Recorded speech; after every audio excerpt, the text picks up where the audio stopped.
Praise the Lord. இன்றைய தேவ செய்தியின் மூலமாக உங்களோடு பேசுவதிலே நான் மிகுந்த மகிழ்ச்சி அடைகிறேன்.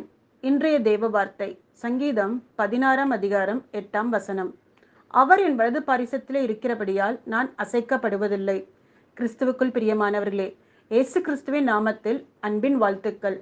பருவகாலங்கள் மாறிக்கொண்டிருக்கலாம், பூக்கள் பூத்து காய்ந்தும் போகலாம், மேகங்கள் தோன்றி மறைந்து போகலாம். ஆனால் நம்முடைய தேவனுடைய அளவற்ற கிருபையும் அவருடைய மாறாத அன்பும் என்றென்றும் நிலைத்திருக்கிறது. நம்முடைய தேவன் சூழ்நிலைகளுக்கு ஏற்றாற் போல மாறிப்போகிற தேவன் அல்ல என்பதை நாம் அறிந்திருப்பது நல்லது. அவர் நேற்றும் இன்றும் என்றும் மாறாத தேவன். அதனால் தினமும் மாறிக்கொண்டிருக்கிற சூழ்நிலைகளை பார்க்கும்போது, மனிதர்களை பார்க்கும்போது சோர்ந்து போகாதீர்கள். தேவனுடைய அளவற்ற மாறாத அன்பை அறிந்த தாவீது ராஜா சொல்கிறார், தேவன் என் வலது பக்கத்தில் இருப்பதால் நான் அசைக்கப்படுவதில்லை. வேதம் சொல்கிறது, 7 மடங்கு சூடாக்கப்பட்ட அக்கினிச் சூளை சுற்றியிருந்தவர்களை அசைத்து பார்த்தது. ஆனால் தேவனை நம்பியிருந்த சாத்ராக், மேஷாக், ஆபேத்நேகோவின் விசுவாசத்தை அவைகள் அசைக்க முடியவில்லை. அவர்கள் எரிகிற அக்கினிச் சூளையின் நடுவே இருந்தாலும் தேவன் தங்களோடு கூட இருப்பதால் அவைகள் தங்களை சேதப்படுத்த முடியாது என்று நம்பினார்கள்.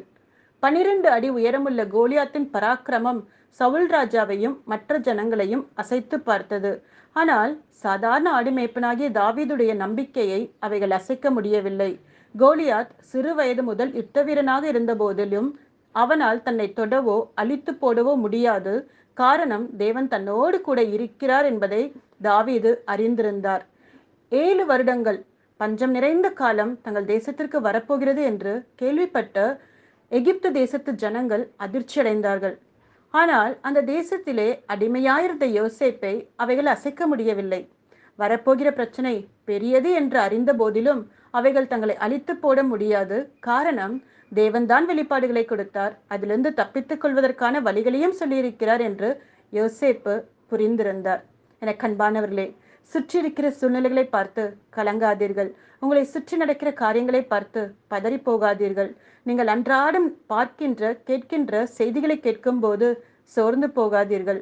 அவைகள் உங்கள் அருகில் வருவதில்லை, உங்களை தொடுவதில்லை, உங்களை அழித்து போடுவதும் இல்லை.